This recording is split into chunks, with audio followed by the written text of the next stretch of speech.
અને 10 રૂપિયાનો એક સીવેલો લારીમાંથી બુશર્ટ લઈને તમે પહેરો તો કેવા લાગો? 10 રૂપિયાની કિંમત વધી જાય 500 કરતા. શું કામ? સીવડાવેલું છે. એમ એવો જો સદગુરુ તમને મળે ને આ જીવન જો સીવડાઈ જાય ને, સારો દરજી હોય ને ફિટિંગ ખારું થાય ને, તો આ જિંદગી જીવાય એવું છે. બાકી તો બાપુ છે ને, ધરાવીને દાન નો નીપજે ને કુડવીને માડું નો હોય, જેડે જખરા નીપજે જેની જનેતા હોચલ હોય, હારી મા વગર હારા દીકરા નો થાય.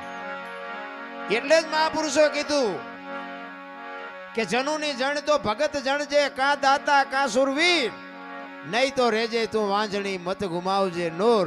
આ સગાળ શાન જલારામ ને મીરાબાઈ નરસિંહ મહેતા અમારે અહીંયા હું કોથળા મોકલાવતા છે એના ગાણા ગાવા.